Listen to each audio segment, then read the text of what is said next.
Boa noite, meus amigos. Estamos aqui de volta. Como sempre, começamos invocando a Santíssima Virgem Maria, o Santo Padre Pio de Pietrelcina, porque roguem a Deus que nenhuma injustiça se cometa nesse programa.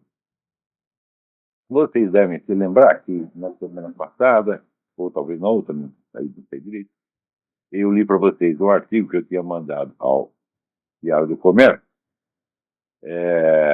que terminava dizendo assim, que a Guerra Fria foi em grande parte um fingimento, uma armação, porque ali nenhum dos dois lados estava a fim de destruir o adversário. Quer dizer, o comunismo tinha por finalidade de destruir aqui a democracia capitalista, mas o contrário, a recíproca não era verdadeira. A elite ocidental não queria destruir o comunismo, mas fundir capitalismo e comunismo, que esse foi sempre, essa foi sempre a política da sociedade fabiana, que é, vamos dizer, a influência mais poderosa sobre toda essa elite capitalista, entre aspas, ocidental. Mas que, tendo sido assim, a situação já não era mais a mesma. Então eu terminava dizendo o seguinte: a Guerra Fria foi em grande parte puro fingimento. A elite ocidental concorria com o comunismo sem nada fazer para destruí-lo. Ao contrário, ajudava-o substancialmente. Putin não é um concorrente, é um inimigo de verdade, cheio de rancor e sonhos de vingança. A verdadeira Guerra Fria só agora está começando e ela já veio quente. A concorrência entre capitalismo e socialismo foi um véu ideológico para o uso das multidões, mas a luta entre Oriente e Ocidente é para valer. Bom, não passou uma semana eu tinha feito isso e saiu aqui no World Daily um artigo do Michael Malou dizendo: nova Guerra Fria emergindo entre os Estados Unidos e a Rússia. E aqui na campanha do Mitt Romney, ele e o Paul Ryan estão dizendo claramente que a política do Obama para com a Rússia, que o Obama chamava de reset, fazer um reset na relação com a Rússia, falhou completamente. A Rússia está desrespeitando todos os compromissos em matéria de direitos humanos e que só resta uma coisa: tem que engrossar, tem que pôr o peru na mesa e mandar o Putin parar com isso. Então, cada vez está ficando mais claro que a situação é exatamente essa. Você tem aí a Guerra Fria de novo, só que agora em circunstâncias bem piores. Porque você não pode esquecer que quando começa, a Guerra Fria começa quando termina a Segunda Guerra Mundial. Ora, quando começa isso, a Rússia, a União Soviética, já estava endividada até o pescoço com os banqueiros americanos, que tinham construído todo o parque industrial do Stalin e que ainda, no fim da guerra, deram um empréstimo especial para a Rússia. Quer dizer, empréstimo não foi doação, na verdade. E com as potências, com os aliados ocidentais, né, como a França, né, o plano Marshall previa o seguinte: o banqueiro americano dava o dinheiro, mas para a reconstrução daqueles países, os caras precisavam comprar os materiais aqui, de maneira que o dinheiro ia ser devolvido de alguma maneira. E para a União Soviética, eles deram muito mais dinheiro sem condição nenhuma. Quer dizer, o dinheiro nunca foi devolvido. Tá certo? Então foi presente, foi coisa de pai para filho. Então, quer dizer, a hostilidade, entre aspas, entre o comunismo e o capitalismo era unilateral. Quer dizer, o comunismo fazia o possível para se expandir pelo mundo inteiro e o capitalismo fazia o possível para manter o comunismo dentro do território que ele já havia conquistado. Quer dizer, aquele negócio de... Né, os esquerdistas fazem o possível para levar o mundo cada vez mais para a esquerda e os conservadores fazem o possível para conservá-lo exatamente aí. Né? Então sempre foi assim. Veja, né? E ontem mesmo estava lendo num livro do Pierre de Vimarest, que é um dos caras mais informados do mundo, coitado, já morreu, uma conversa que houve em 1943 entre a Lídia Gromyko, que era a mulher do premier russo, e o David Rockefeller, em que ela dizia: olha, Cuba vai ser comunista daqui a pouco, nós estamos tomando todas as providências para isso. E o David Rockefeller dizia que não, porque o comunismo já tinha acabado, o comunismo tinha falecido, e que agora o futuro da humanidade era a fusão de comunismo e capitalismo. Vocês não esqueçam que aqui, vamos dizer, um alto funcionário da Fundação Rockefeller disse que ela tinha sido criada justamente para fomentar a fusão de Estados Unidos e União Soviética. Então, quer dizer, um lado está querendo briga, mas o outro está querendo um casamento. A Guerra Fria sempre foi assim. A tal da política da contenção só impedia o avanço militar da União Soviética sobre a Europa Ocidental, mas não impedia o avanço na Ásia, na África, na América Latina, etc. Não fez nada para bloquear isso aí. Né? Sendo que no fim da Segunda Guerra, a Rússia estava com as pernas quebradas, e para acabar com o comunismo, bastava fazer uma só coisa: não dar dinheiro. Quer dizer, o comunismo só continua existindo em 1945 em diante, graças aos favores da elite capitalista ocidental, da qual eles falavam tanto mal. E isso quer dizer que não houve propriamente um conflito, houve uma concorrência. De uma parte, pelo lado comunista, houve um conflito, sim. O comunista estava a fim de acabar com tudo, mas o outro lado não, o outro lado queria fundir. Né? Mas agora a coisa não está assim, por quê? Quando caiu o regime soviético, né, caiu também o Partido Comunista. Então sobrou o quê? A KGB. Sempre houve uma concorrência entre o Partido Comunista e a KGB. Vejam vocês. A KGB nunca deixou que o seu orçamento fosse discutido no parlamento russo. Então, quer dizer que nem a liderança do partido sabia quanto dinheiro tinha a KGB. A KGB sempre foi um poder autônomo e um poder central da Rússia. A Rússia era o regime não do Partido Comunista, mas da KGB. Quando caiu o regime, caiu só o Partido Comunista. A KGB se fortaleceu. E aí eles começaram. Bom, já estavam pensando nisso antes. Falaram, o negócio do comunismo foi para a Cucuia, tá certo? Mas nós não queremos ir para a Cucuia. Nós queremos ficar, né? Vamos os anéis, mas ficam os dedos. Foi o regime, mas vamos ficar nós. A KGB emergiu dali muito mais forte do que antes, tá certo? E investido num novo discurso ideológico que é o eurasianismo. Ora, entre o comunismo e o capitalismo, você pode ainda fazer um arranjo, né? Praticamente toda a economia ocidental é um arranjo entre capitalismo e comunismo. Né? O regime que nos governa é o socialismo fabiano, que é aquele socialismo meia-bomba. Né? Aquilo que os fascistas realizavam em escala nacional, esse pessoal realiza em escala global. Quer dizer, você reparte o poder entre o governo e meia dúzia de grandes grupos econômicos e pronto, aí vira o clube do bolinha, ninguém mais entra. Né? Então, esse é o regime que nos governa. Esse e não o capitalismo liberal. Né? E acontece, então, que a própria existência do fabianismo mostra que um diálogo ou uma fusão entre socialismo e capitalismo é possível. Mas uma fusão entre Oriente e Ocidente não é possível. O eurasianismo é inimigo radical de todo o Ocidente e quer destruir tudo mesmo. Se vocês acompanharam o meu debate com o professor Duguin, que aliás já está à venda pela Vida Editorial, está à venda também no próprio Seminário de Filosofia, e está sendo distribuído aí na Livraria Cultura e várias outras livrarias, vocês vão ver que os caras não estão afim de brincadeira e nem de diálogo. Eles querem destruir mesmo. Então, o novo mundo do eurasianismo, que é uma criação da KGB, evidentemente, não pode esquecer, o pai do Putin é um oficial da KGB, pô, e ele está sempre nesse meio. É um cara subsidiado pelo governo, que deu para ele um baita instituto, com não sei quantos, 200 e tantos assessores, para ele fazer o que quiser, espalhar para o mundo o besterol que ele quiser. E ele, dentro da Rússia, tem uma grande credibilidade. Quando começou o debate meu com o Dugin, logo apareceram os luminares, especialistas. Você está cheio de especialistas. O especialista no Brasil é um cara que leu uma notícia ontem na Folha de São Paulo, né? E com isso ele se torna um PhD, né? E daí apareceu um monte. Não, esse Dugin não está com nada, esse negócio de eurasianismo não existe, ninguém liga para isso na Rússia. Sim, agora nós estamos vendo. Puta que pariu. Né? Agora, parece que os ministros do STF vão mesmo botar o tal do João Paulo Cunha na cadeia. Né?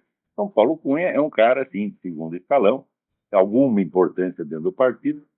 E, de fato, a única vantagem de prender esses desgraçados é que eles talvez pensem assim: eu não quero me ferrar sozinho, então se eu vou levar os outros juntos, e eles comecem a contar a história toda.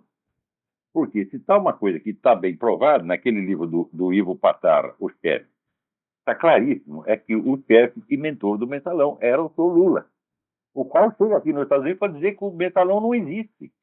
O mensalão não existe, o Foro de São Paulo não existe, né? A elite globalista não existe, o eurasianismo não existe, não existe nada. Então o cara pergunta, mas então o que está doendo no meu cu, porra? É sempre assim, esse negócio de não existe.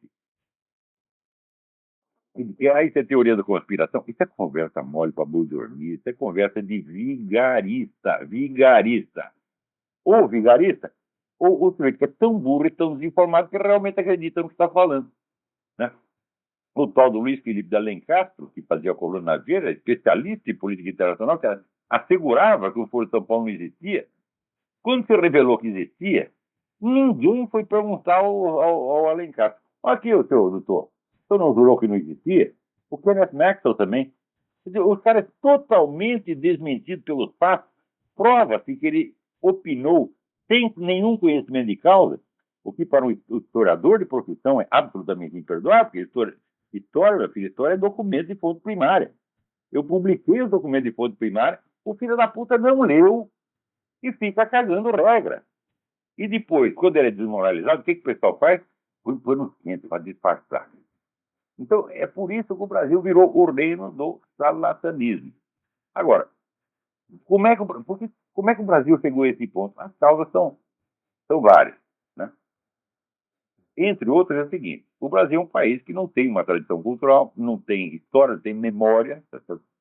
Que os americanos se queixam de que eles próprios não têm memória, mas é mentira. Você entra em qualquer livraria aqui, assim, você vai nos livros de não ficção, metade daqueles livros são sobre história, e metade dos livros de história são sobre história americana. Então, é o que mais se lê nos Estados Unidos. É um negócio impressionante, até maníaco. Os dois países que mais gostam de história é Estados Unidos e Portugal, né? Chega em Portugal, né, só se fala de Vasco da Gama, né, os navegantes, etc, etc. Aqui só se fala dos Founding Fathers, de Thomas Jefferson, da Guerra Civil, não sei o que, não sei o que. Mas no Brasil não se fala de porra nenhuma. No Brasil se fala que é José Bonifácio, Andrade Silva, ninguém sabe quem é. Por exemplo, aqui você tem os escritos de Thomas Jefferson, você tem milhares de edições que são lidas até nas escolas, né? Então, no Brasil, a única edição das obras de José Bonifácio é uma edição especial luxuosíssima, feita pela Prefeitura de Santos em 1940, né? Absolutamente inacessível. Se você é um colecionador, pode comprar por 20 mil reais. Então, nunca ninguém leu uma palavra dita pelo fundador do país, caralho. Né? Então, como o Brasil é assim, e como cada geração, né, a função de cada geração é esquecer a anterior, então ninguém sabe de merda nenhuma, é um país altamente vulnerável a qualquer moda estrangeira. Então quer dizer que as modas que o pessoal lança aqui na França, tá certo? No Brasil pega mais profundamente do que em qualquer outro lugar. Né? Então, por exemplo, esse negócio gaysista e tal, bom, aqui o gaysismo ocupa um certo lugar no espaço, mas no Brasil ocupa todo, virou um negócio político oficial. Né? Você veja, aqui o Obama só começou a falar alguma coisinha a favor de casamento gay muito timidamente e no fim do mandato. No começo ele dizia que era contra, porque senão não seria eleito. Agora, aí não, é Dona Dilma, é Marta Suplicy, todo mundo fazendo alarde. De modo que o casamento gay se tornou um mandamento moral. E ser contra é feio. Então, é a mídia inteira, o establishment inteiro. Então, essas coisas no Brasil pegam que são uma coisa de louco. Então, uma das causas da situação presente no Brasil é que esse pessoal da nova ordem mundial eles têm um projeto de civilização, que é para derrubar todos os valores, símbolos, regras consagradas, não só na civilização ocidental, mas em todas as civilizações do mundo. Né? Como, por exemplo, vamos dizer, a própria noção de casamento, a própria noção de família, que com pequenas variações é a mesma em todo lugar. Você tem, né, modelos mais limitados e mais amplos de família, mas basicamente a mesma coisa. A família é baseada num pai e numa mãe, pô. Então, eles querem liquidar com essa noção, querem liquidar com toda a hierarquia dos critérios de julgamento, de modo, por exemplo, que diante de um criminoso, você fica em dúvida se o culpado é ele ou a vítima, né? E as relações, por exemplo, entre professor e aluno têm que ser totalmente alteradas, a autoridade é o aluno e não o professor, e assim por diante. Tá certo? Então, é um experimento de inversão radical de todos os valores, e nenhum país do mundo foi louco o suficiente para adotar, mas que o Brasil está adotando, porque o Brasil não tem resistência. Você não tem uma elite culta capaz de entender o que está se passando e quais são as consequências. Né? Então, Se você pegar, por exemplo, essa liderança gaysista e perguntar para ela quais você acha que serão as consequências sociais se você não poder dizer uma palavra contra o homossexualismo, mas poder dizer o que quer que seja contra tudo mais, inclusive a Igreja Católica, né, os 10 mandamentos, o judaísmo, você pode falar o que você quiser, agora o homossexualismo não. Quer dizer, quais as consequências de você transformar uma certa conduta sexual humana, que é apenas uma questão de gosto, num mandamento intocável? Significa que o homossexualismo é a regra principal da conduta. Ele é a norma. Ele é o primeiro mandamento. Ele é intocável. Quais seriam as consequências sociais de você criar uma sociedade baseada nisso? Ele não quer nem saber. Né? Então, isso é uma causa. Mas tem uma causa em especial, que é o seguinte. No Brasil, há muitas décadas, foi adotado nas escolas primárias o método socioconstrutivista de educação. Para o método socioconstrutivista, só existem dois elementos em jogo. Um é o aluno e o outro é o mundo, que é o objeto. Então, você tem o sujeito e o objeto. Então, tudo que é preciso fazer é deixar o aluno, o sujeito, diante do objeto, para que ele espontaneamente vá aprendendo e criando as estruturas por abstração. Ele vai aos poucos compreendendo, fazendo as generalizações, né? E, no fim, chega lá a obter toda uma concepção organizada do mundo a partir da mero experimento espontâneo. Bom, acontece o seguinte, meu filho, eu vou explicar uma coisinha para você, e depois no curso que eu vou dar aqui eu vou explicar com mais detalhes. Como é que você faz para ensinar uma criança a gramática, a língua? Você vê, se for por tentativa e erro, quer dizer, você não dá regra nenhuma, e o nego vai pela combinação de palavras que ele mesmo vai fazendo, ele vai ouvindo, ele vai aos poucos obtendo por abstração as regras gerais. Para que isso fosse possível, o coitado do aluninho precisaria ter a capacidade abstrativa de um Aristóteles, o gênio lógico-matemático de um Leibniz, e a tenacidade científica do Charles Darwin, tudo combinado. Ou seja, é impossível fazer isso. Bom, então tentemos o método contrário. Damos primeiro as regras e ele vai se esforçar para aplicá-las. Impossível. Por quê? Para compreender as regras, para compreender até o sentido dos termos gramaticais, ele já precisaria ter um domínio da língua que supõe exatamente o domínio da gramática. Então, porra, não dá para ir pelo método indutivo, nem pelo dedutivo. Então, fudeu. A educação é impossível. Hã? Então, é para isso que existe a figura do mediador, do professor, sem o qual o aprendizado é impossível. Impossível. Esse mediador faz o quê? Se houvesse uma ciência da educação, se a educação fosse uma ciência, então ela obedeceria, vamos dizer, a regras estritas e bastaria aplicá-las, tá certo? Assim como, sei lá, para você fazer um remédio, você vem na prescrição certinha, você vai fazer o remédio de acordo com aquelas regras, ele vai funcionar daquele jeito. Mas a educação não é uma ciência, a educação é uma arte, uma técnica. Então, na arte, a ciência, o que a ciência faz? A ciência pega vários fenômenos aparentemente heterogêneos e reduz à unidade de um princípio. Preste bem atenção. A técnica ou arte faz exatamente o contrário. Quando você cria um objeto técnico, como por exemplo um computador, né, ou um papel impresso, o que você faz? Você está juntando elementos que não são regidos por nenhum princípio comum. Você imagina aqui, por exemplo, um simples papel impresso, tá aqui, né, um produto técnico. Quais são os elementos que compõem isso aqui? Né? No mínimo 3. Você tem a língua no qual o negócio está escrito, você tem a tinta no qual foi impresso e você tem o papel. É possível existir algum princípio comum que explica ao mesmo tempo as regras da gramática, a fabricação da tinta, né? A química da tinta e a fabricação do papel? Não. Então são coisas heterogêneas, teoricamente irredutíveis. Irredutíveis a uma teoria comum. Não pode haver uma teoria comum dessas 3 coisas. Estão acompanhando? É? Para você fazer um computador, você precisa do quê? Você precisa, no mínimo, você precisa do código binário, né? E do plástico que vai compor aqui o corpo do computador, né? E da medida das teclas que são ajustadas pelo tamanho do dedo humano. A tecla não é desse tamanho e nem desse tamanho. Ela é a medida do dedo humano para poder ser teclada. Então, pergunto eu, existe algum princípio científico comum que explica ao mesmo tempo o código binário, A anatomia do dedo humano e a química do plástico? Não. São coisas absolutamente heterogêneas. O que a técnica faz? A técnica junta tudo isso, não numa unidade teórica, mas numa unidade material. Isso quer dizer que a racionalidade da técnica é o contrário da racionalidade da ciência. Tá certo? Espero que tenha entendido. Não dá tempo de explicar muito. Tá certo? A arte ou técnica é justamente a habilidade de você sintetizar num produto material, ou numa técnica material, elementos que são teoricamente heterogêneos e irredutíveis a uma racionalidade comum. A educação é precisamente isso. Isso quer dizer que a arte ou técnica é a habilidade de você chegar a um resultado racional mediante meios que são meio racionais e meio irracionais.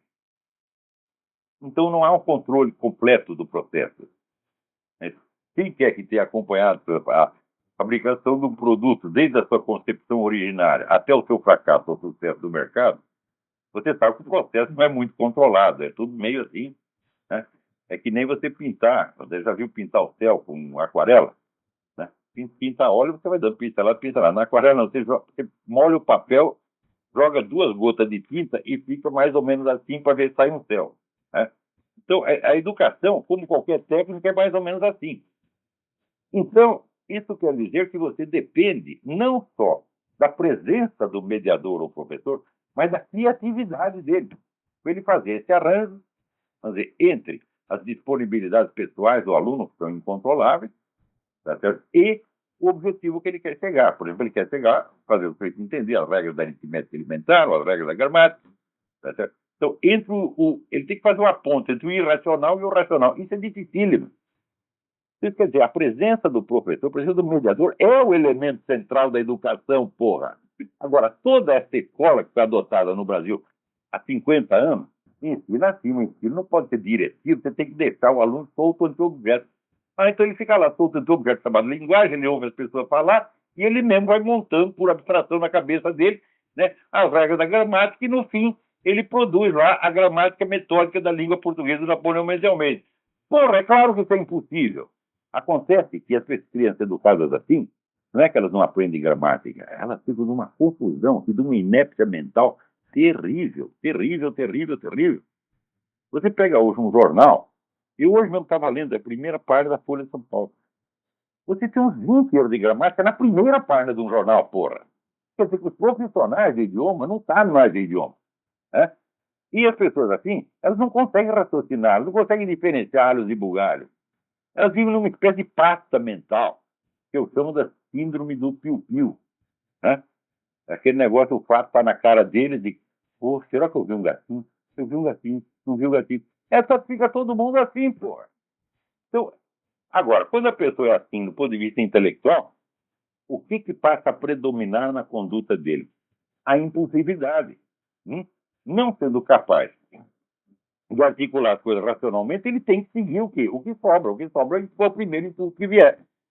Então você cria uma geração de jovens burros, impulsivos, violentos, né? E hoje você sabe que, por exemplo, ser professor numa escola primária ou secundária é um risco que você corre. Não teve aquele caso, os caras botaram fogo no cabelo da professora, e daí veio lá a Secretaria da Educação não deixar punir o rapaz. Não, não pode, né? Prejudicar o aprendizado dele, tem que deixar o coitadinho. Agora, teve uma menina que correu para ajudar a professora, para apagar o fogo. Essa teve que sair da escola, por quê? Porque os alunos queriam bater nela. Então, a única castigada foi a menina que fez o bem. E é assim que estão sendo educadas as crianças brasileiras. Educadas por quem? Por outros idiotas que também aprenderam no método socioconstrutivista e são analfabetos, impulsivos, violentos. Todo o nosso Congresso praticamente é constituído de gente assim. A Dilma é assim, porra. Vocês não enxergam isso? O Lula é assim. Toda essa gente é fruto do quê? O método socioconstrutivista aliado à pressão da nova ordem mundial que quer, né, empatelar todos os valores da civilização sem saber o que vem depois. Agora, você imagina, por exemplo, pessoas que têm 60, 50, até 50, 60 anos, porém, no caso de uma sociedade, onde você tinha vários símbolos de autoridade. Você tinha a igreja, você tinha os tribunais, você tinha o exército, você tinha a polícia, você tinha os professores. Agora não, a autoridade está sendo transferida. Você apaga todos os critérios de hierarquia e vai surgir naturalmente uma nova hierarquia. Quem é a hierarquia agora? É o mensalão, é o movimento gaysista, é um bando de mulher histérica, são os narcotraficantes e bandidos que são intocáveis. Então está criando uma nova hierarquia baseada no quê? Na cleptocracia, no banditismo, na loucura. É isso que estão fazendo, gente. E você quer ver, não existe um livro para descrever o processo. Em qualquer país normal, quando há mudanças sociais, aparecem imediatamente livros produzidos pelas universidades descrevendo o que está se passando, analisando, para que as pessoas saibam qual é a situação e possam tomar suas decisões. No Brasil não tem um trabalho sobre isso. Pergunta para mim, existe algum trabalho sobre esse fenômeno da violência contra os professores nas escolas? Não tem nenhum. Nenhum. Zero, zero, zero. Então, tudo acontece. No Brasil, tudo virou segredo, porra. Todos os processos sociais, todos os processos históricos no qual vocês vivem, no qual vocês estão imersos, não dá para falar, não dá nem para expressar em palavras. Não há instrumentos linguísticos para expressar e descrever. Vocês estão entendendo o hospício no qual essa gente está metendo vocês? Eles tomam uma bagunça. Ou seja, o empreendimento total dessa gente no poder é absolutamente criminoso. É a total destruição das condições morais e intelectuais mínimas da coexistência humana. Então você pergunta, por que chegou a 50 mil homicídios por ano? Por causa disso, meu. Por que no Brasil hoje, por exemplo, você não pode... Imagina assim, um casal namorado, né, estacionar o carro num parque para namorar, para trocar, dar uns amassos. Você vai ser assaltado ou morto, porra. Todo mundo tem medo de fazer isso hoje. A pessoa tem medo de ficar em casa. E você acha que isso é coincidência? Não, meu filho, esses processos sociais não acontecem assim. Não, as coisas têm uma conexão.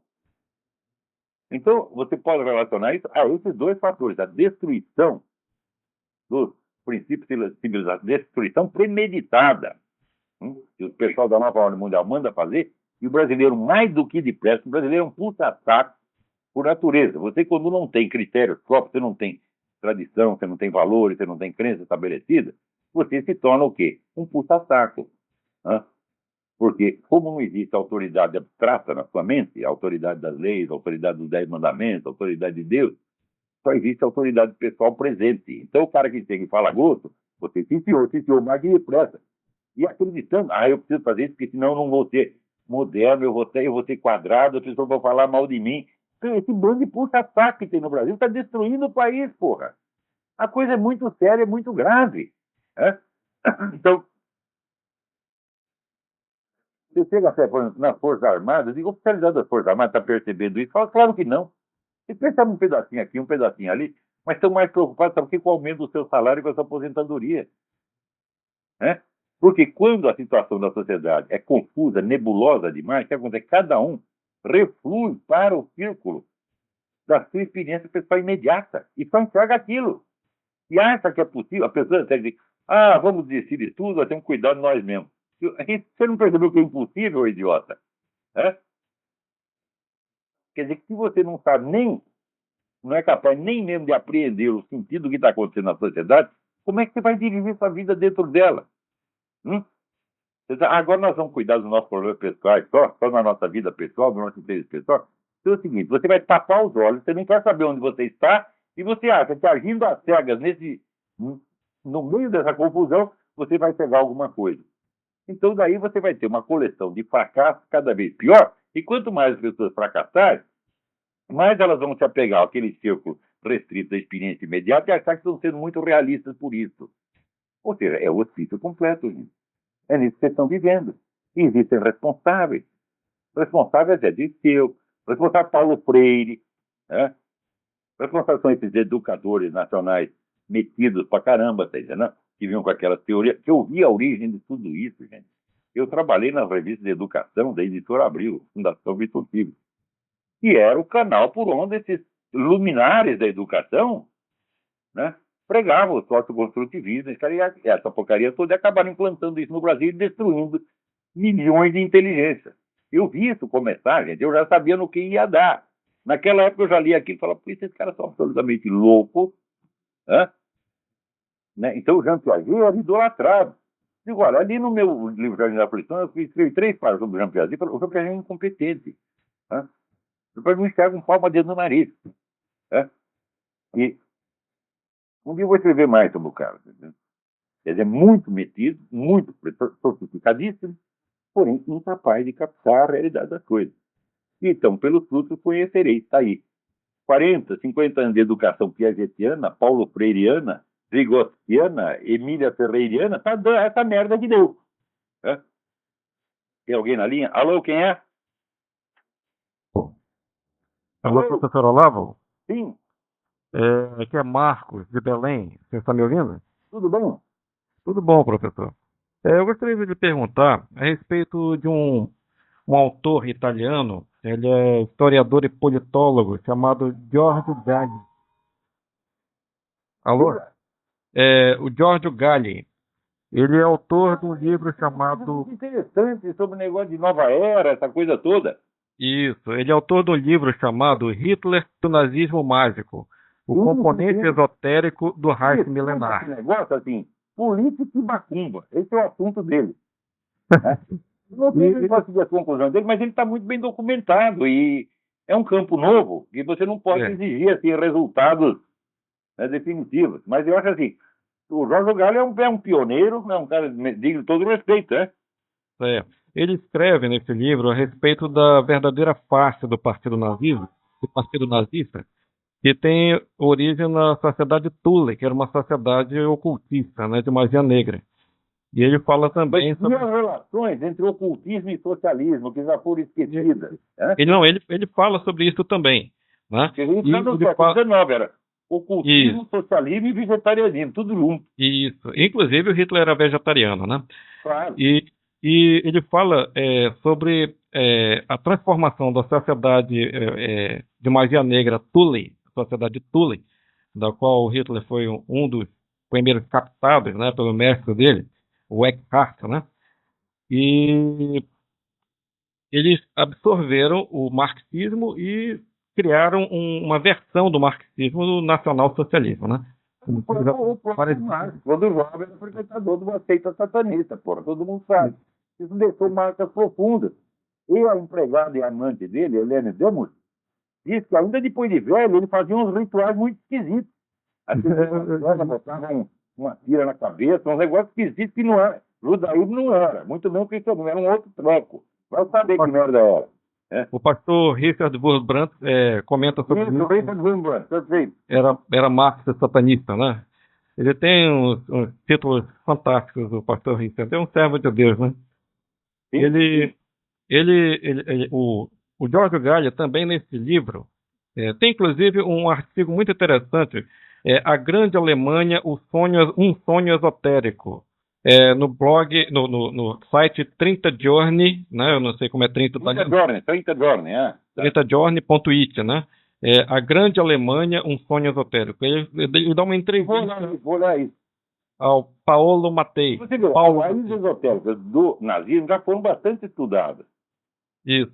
Mas as do comunismo ainda são meio misteriosas. Por exemplo, no livro do James Billington, Fire in the Mind of Man, Fogo na Mente dos Homens, você vê bem essa síntese de ocultismo e socialismo nas origens. Mas é um livro assim, no Brasil, quantas pessoas leram esse livro? 3? Muito poucas, Então, ainda é um assunto misterioso para a maioria. Ele fala nesse livro, o Giorgio Galli fala nesse... vou dizer o pessoal imagina, por exemplo, que o socialismo está ligado à pura ciência, à racionalidade, ciência experimental, essa porra toda. É o discurso deles, Você vê, da onde surgiu a teoria da evolução? A teoria da evolução foi inventada pelo avô de Charles Darwin, Erasmus Darwin, como teoria esotérica. Isso. O netinho falou, não, deixa eu dar uma maquiada científica aqui, para não dar bandeira que é o ocultismo. Foi isso. O Giorgio Galli, como eu estava dizendo, nesse livro, ele fala sobre uma ponte esotérica entre a sociedade Thule e a família real britânica, através da Sociedade Golden Dawn do Aleister Crowley. Golden Dawn, exatamente. Puta o, merda. o Aleister Crowley, inclusive, era membro do Serviço Secreto Britânico, né? Exatamente. E era essa ponte isso explica o período chamado Drôle de Guerra, no início da Segunda Guerra Mundial, que não houve hostilidades militares, né? Eles estavam vendo se entendiam ainda, né? E a família real inglesa, ela alimentava com o nazismo o plano de dividir o governo do mundo. Isso que ele fala, né, o George Galley, que os ingleses dominariam os mares e os alemães os Por continentes. que você acha que essa putada, né, metacapitalista daqui, Rockefeller, Kuhn Loeb e Morgan, tudo encheu de dinheiro os nazistas? Por que você acha? Inclusive, o que dividiu o mundo. Nós vamos botar esse louco no meio, vai dar uma desgraça total e no fim vai ficar nós de um lado e os russos do outro. Foi exatamente o que aconteceu. Era o plano do Stalin e era o plano da elite aqui americana. O Anthony Stoughton fala sobre isso no livro Essa é outra fonte indispensável. Wall Street e a Ascensão de Hitler, né? Ele, inclusive, uma outra ligação esotérica, uma outra ligação ocultista, era entre a Sociedade de Thule. Isso já é aquele jornalista, meu Deus do céu, eu me esqueço o nome, muito bom. O que faz a entrevista com o Yuri Bezmenov, esqueço o nome dele. O Griffin. Edward Griffin. Isso, o Edward Griffin, ele comenta sobre esse elo das Skull and Bones, da Sociedade Caveira e Ossos, né? E a Sociedade de Thule, através do Fritz Thyssen, né?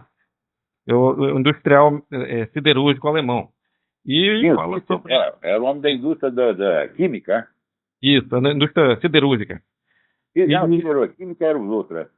Isso. Aí ele fala, ele faz um comentário interessante a respeito da influência do Prescott Bush junto ao sogro dele, o Everett Harriman, né? Para fazer uma fusão econômica com o Thyssen e criar o UBC, né? Union Bank Corporation, né? E é justamente sobre isso que o Stoughton fala. Esse esquema do dinheiro que saía de Nova York fazia um trampolim na Holanda, sob a proteção do príncipe Bernard, que foi o fundador do Clube de Bilderberg, né? E de lá seguia para Berlim, né? Na Holanda, o Fritz tinha o August Thyssen Bank, né? Que era um banco que fazia o movimento do dinheiro vindo de você não esquece tudo isso e faz um artigo com mídia sem máscara. Porque aqui no programa não vai dar tempo nem de eu explicar como vai você. Tá certo. Eu não falo mídia sem máscara. Esses dados todos são muito importantes, a sua colaboração é excelente. Mas nós não vamos ter tempo de ouvir a história inteira. Claro. A gente não precisa nem matar. Preste atenção nesse nome. Giorgio Galli, Galli. Ele tem coisas muito importantes a respeito desse tema. Para falar de tudo. Submundo, desses contatos espúrios, tá certo? Entre capitalistas, nazistas, comunistas, tudo isso está ficando claro aos poucos. Infelizmente, fica claro 50 anos depois que aconteceu.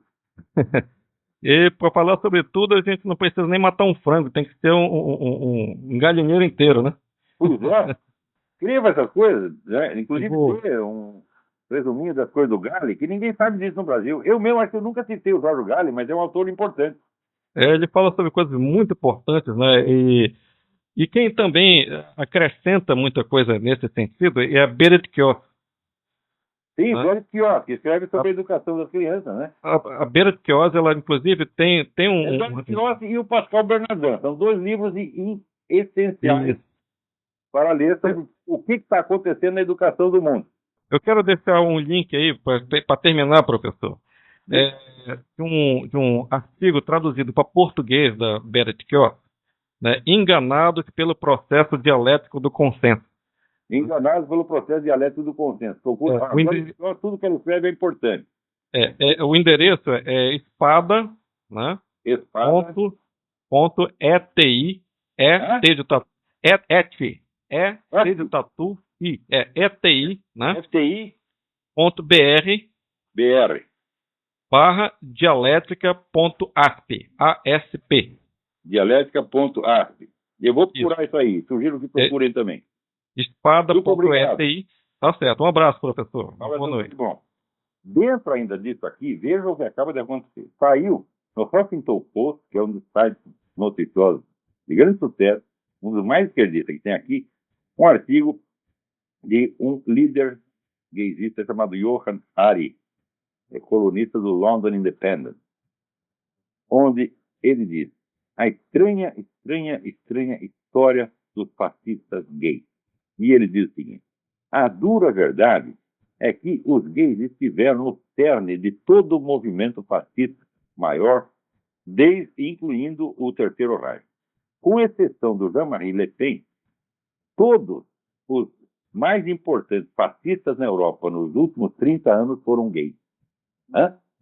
Saiu no Huffington Post. Agora, quando saiu o livro Pink Swastika Rosa, escrito por dois caras, que um é um pastor protestante, outro é um rabino, pesquisaram e descobriram a origem gaysista do movimento nazi.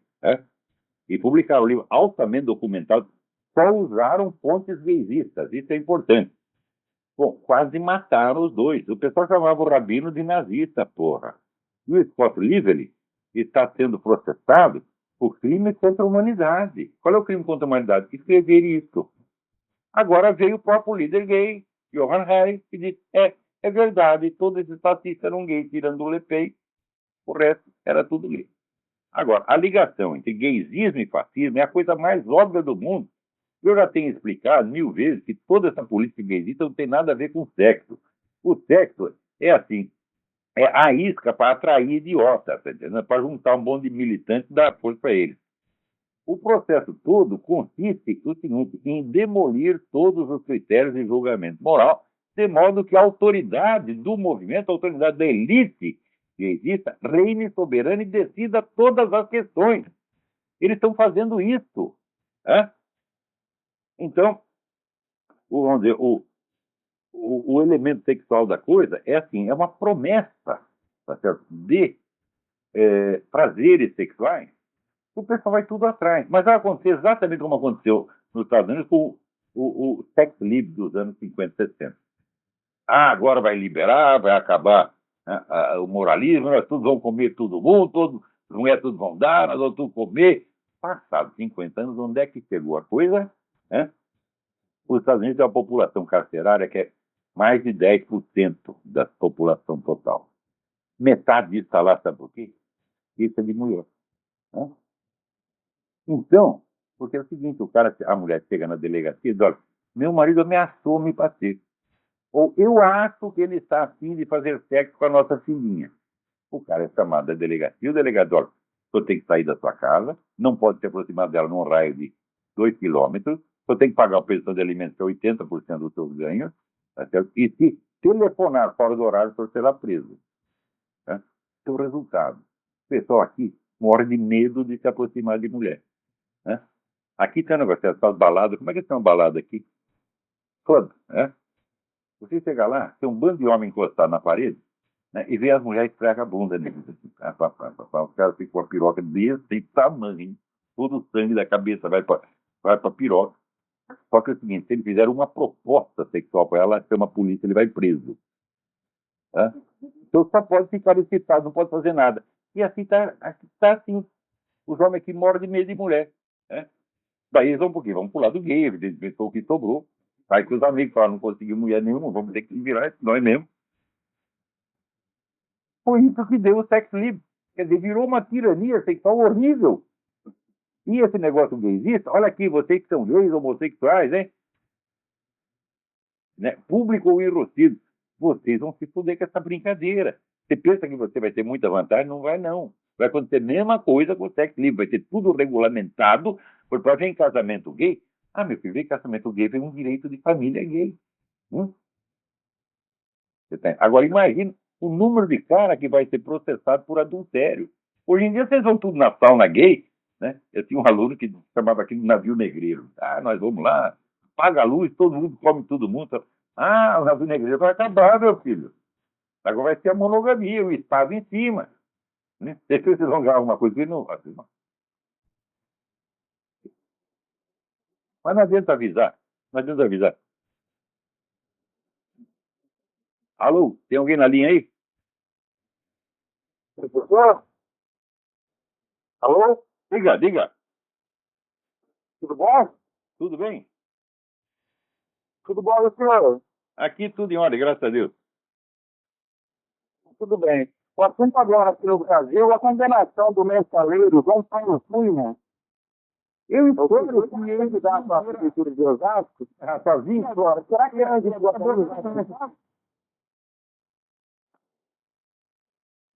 Eu acho que botar João Paulo Cunha na cabeça serve para isso. Talvez, e por que eu vou pagar pelo que todos fizeram? Eu vou contar tudo. E agora, professor? Será que antes a Guatemala vai dançar? Cara, eu não ouvi. A tua voz está saindo muito entrecortada, não estou ouvindo. Será que a âncora Guadalupe vai dançar agora?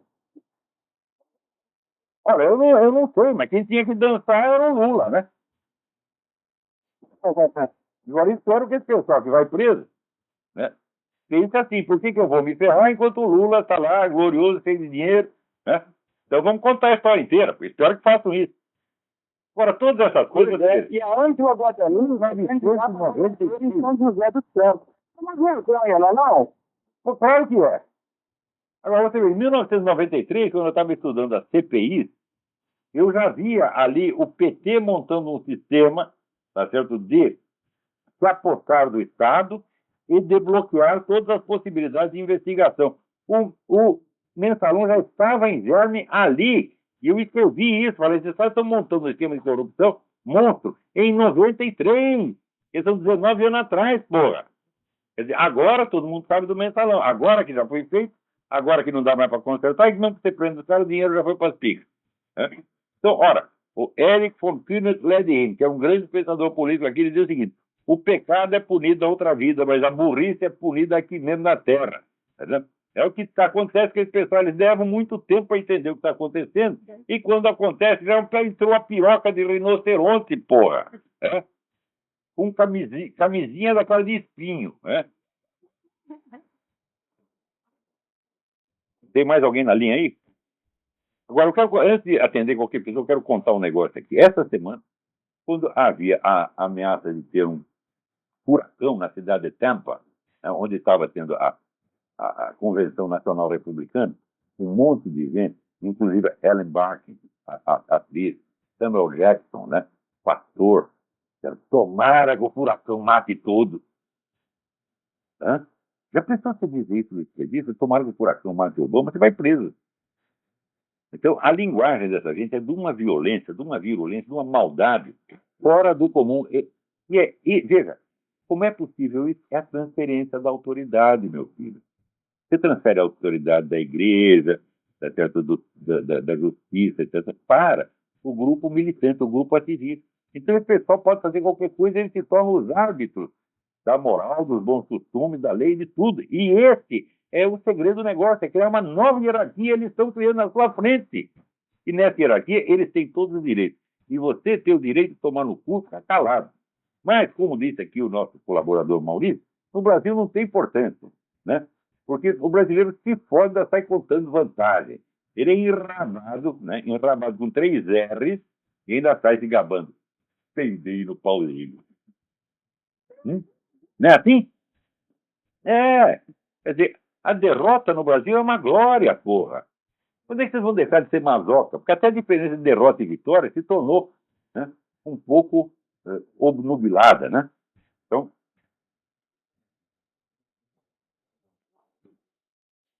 tá difícil, viu? Quem tá na linha aí? Vamos lá. Alô?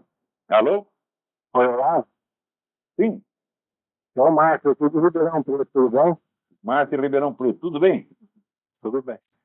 Olha, eu tenho uma pergunta para o senhor, eu queria saber a sua opinião. Se a gente fosse fundar hoje no Brasil uma faculdade de filosofia, quais filósofos deveriam ser excluídos urgentemente, quais deveriam continuar e quais deveriam entrar obrigatoriamente, em sua opinião, Horácio? Bom, eu não seria difícil responder isso aí. Quer dizer, como fazer um programa igual. Nós não devemos excluir nenhum. Mesmo os piores devem estar lá. O que não pode fazer é o que eles estão fazendo agora, que é justamente excluir quem não lhes interessa e deixar só os piores. Então, passa lá 10 anos estudando Michel Foucault, Jacques Derrida, né? E não lê uma linha de Aristóteles, porra. Aí isso aqui não pode continuar. Quer dizer, não se trata de excluir ninguém, mas de incluir, de colocar a verdadeira hierarquia de importância. Né? Então, Qual foi a que deveria entrar, assim? as coisas são fundamentais. Quer dizer, a filosofia é dois nomes, meu filho, Aristóteles e Platão. Então, seguinte, ninguém pode ser considerado um estudante sério de filosofia se não leu a obra de Platão e Aristóteles inteira. Né? Sem perdão. Não pode faltar uma linha. Não são obras grandes, vamos dizer, se somar tudo, vamos dizer, essas edições de papel Bíblia, dá aqui umas 1000 páginas de Platão e 1000 páginas de Aristóteles. Você lê em 3 anos de esforço, você lê tudo isso aí e vai sair ganhando pro resto da sua vida. Depois disso, você lê Santo Tomás de Aquino, você lê Duns Scotus, você lê Leibniz, né? Você lê Edmundo Husserl, você lê Schelling, você lê Hegel, e daí, no fim, se sobrar, você lê um pouquinho de Michel Foucault quando você tiver 60 anos de idade. Então pode. Agora, já começa a meter Michel Foucault na cabeça dos garotos com 18 anos, eles nunca vão se levantar, meu Deus do céu. É? Sim. Então é isso aí. Agora, você ver aqui, fizeram um teste com um chimpanzé, né? E disse que ele era mais esperto do que alguns alunos do ginásio, porra. Né? Isso acontece mesmo, tá entendendo? Agora, eu acho que devia fazer esse teste no parlamento brasileiro, né? E entre os jornalistas brasileiros. O chimpanzé vai humilhá-los a todos, né? Agora, aqui também aconteceu que, 2 semanas atrás, um cartório reconheceu uma união, né? União afetiva entre 3 pessoas. O afetivo é gozado, hein? Antigamente o afetivo era você simplesmente gostar das pessoas. Agora, eles dão esse nome, você estava comendo as 2 mulheres, porra. Ou as mulheres estão né, transando entre si, e virou afetivo. Fala, você não sabe a diferença entre afetivo e sexual, não? Dá pra você ter uma relação sexual com a pessoa que você não gosta absolutamente. Nada impede. Aliás, o estupro é precisamente isso, né? Então, agora, homoafetivo, caralho. No mínimo, é homoerótico, porra. No mínimo. Porque homoafetivo, bom, eu tenho aqui uma relação homoafetiva com meu filho Pedro, nem por isso vou comê-lo, porra. Tá? Homoafetivo ou homo são os dois do mesmo sexo, e tem uma relação afetiva, eu adoro ele, nós nos amamos, etc, mas nem por isso, né, nós vamos, né, partir pra putaria, porra. Então, esse negócio, o domínio dos eufemismos, o eufemismo é bom para idiotizar as pessoas, porque nada pode ser chamado pelo seu verdadeiro nome, né? Então, a tabeliã que registrou o casamento dos 3, não, estamos apenas documentando algo que sempre existiu. Ah, minha filha, então documente, né? A apropriação da propriedade alheia, por exemplo, sempre existiu. Você documenta e registra. Agora a propriedade passa a ser do ladrão, porra. Quer dizer, veja, a incapacidade de discernir entre o reino do fato e o reino da norma, né, é um sinal de burrice dos mais graves. Eu lembro aquelas 28 deficiências da inteligência que o professor Robert Feuerstein, né, fez a lista depois de décadas de experiência, e eu fazia a lista e via assim, os líderes brasileiros, os intelectuais brasileiros, os jornalistas brasileiros têm as 28. Uma delas é essa, ele não sabe distinguir entre o que é um fato e a norma pelo qual o fato é julgado. Ela acha que porque é um fato, é uma norma. O que fazer com uma mulher dessa? Ela pode ser também, né? Ela fala, não, minha filha. Você pode ser, olha, faxineira. E cuidado para não confundir, né? A vassoura, o sabão, essas coisas todas, hein? A vassoura é para varrer, o sabão é para lavar a mão. Olha, o nosso tempo acabou. Lamento muito. Até a semana que vem. Muito obrigado.